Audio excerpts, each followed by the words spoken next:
പക്ഷേ അവൻ എന്ത് സംഭവിച്ചെന്ന് നമുക്കറിയണം. സന്ദീപ് സാറിന്റെ കാറും കാണാനില്ല. എവിടെ പോയാലും ഫോൺ സ്വിച്ച് ഓഫ് ചെയ്യാത്ത ആളാണ്. ഒരു ബെല്ലിന് കോൾ എടുക്കുകയും ചെയ്യും. ഇതിപ്പോ രാവിലെ മുതൽ സ്വിച്ച് ഓഫ് ആണ്. മാഡം, എനിക്കെന്തോ ഒരു പന്തികേട് തോന്നുന്നു.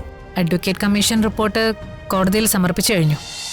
അച്ഛനെ ചതിച്ച് അവന്തിക നേടിയതൊക്കെ അവന്തിക തന്നെ തിരിച്ചു കൊടുക്കും. ദൈവം അവളെ കൊണ്ട് തിരിച്ചു കൊടുപ്പിക്കും. ഈശ്വര, എന്റെ സച്ചേട്ടനെ കാത്തോണേ.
അഡ്വക്കേറ്റ് കമ്മീഷണർ ജോലി തീർന്നു.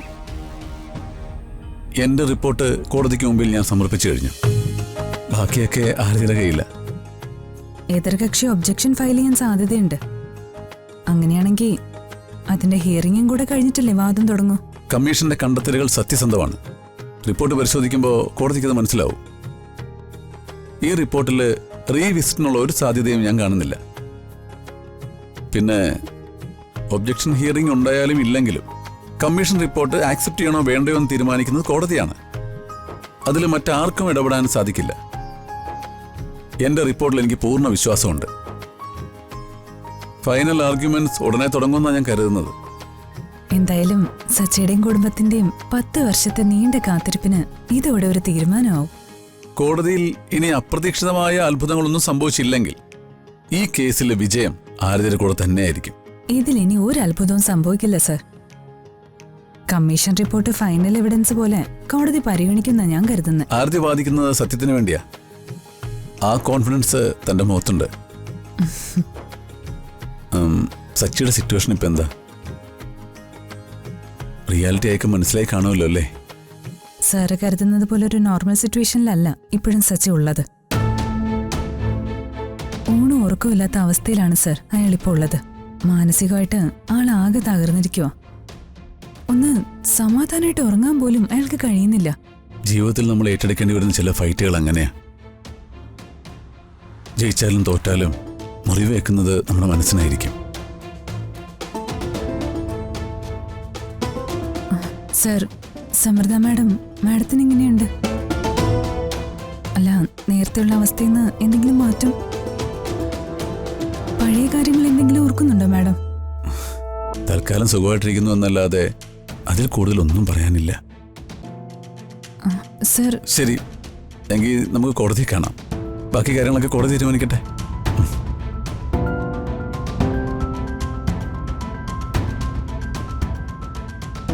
സമൃദ്ധ മാഡത്തിന്റെ കാര്യം സംസാരിക്കുന്നത് കേൾക്കാൻ പോലും സാറിന് താല്പര്യമില്ല. സാർ എന്തോ ഒളിക്കുന്നുണ്ട്. ഇനി സമൃദ്ധ മാഡത്തിനെ വിട്ടുകൊടുക്കാൻ സാറിന് ഒട്ടും താല്പര്യമില്ലെന്നാണോ ഇതിനർത്ഥം?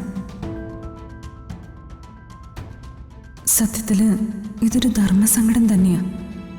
ഒരാൾക്ക് തിരിച്ചു കിട്ടാതെ വയ്യ, മറ്റൊരാൾക്ക് വിട്ടുകൊടുക്കാനും വയ്യ. ഓർമ്മ തിരിച്ചു കിട്ടുമ്പോ സമൃദ്ധ മാഡം ഇതിലാരും ഉപേക്ഷിക്കും, ആര് സ്വീകരിക്കും?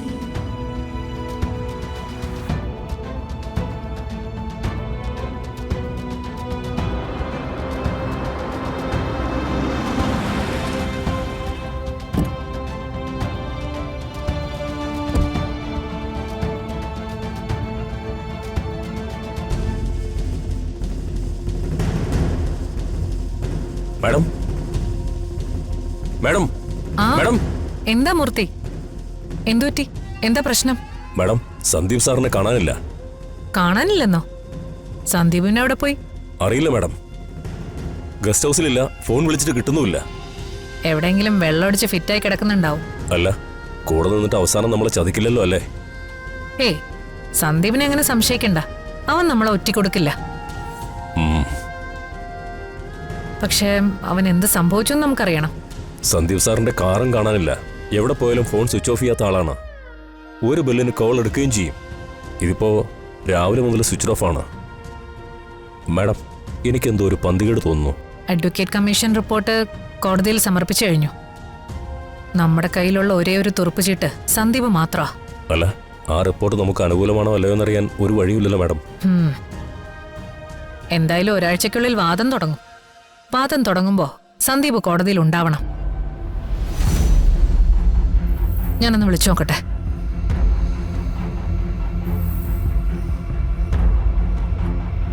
The number you are trying to reach is currently switched off. താങ്കൾ വിളിക്കുവാൻ ശ്രമിക്കുന്ന നമ്പർ ഇപ്പോൾ switch off. മൂർത്തി, മാഡം, സന്ദീപിനെ കാണാതായതിനു പിന്നിൽ എനിക്കെന്തോ ദുരൂഹത തോന്നുന്നുണ്ട്.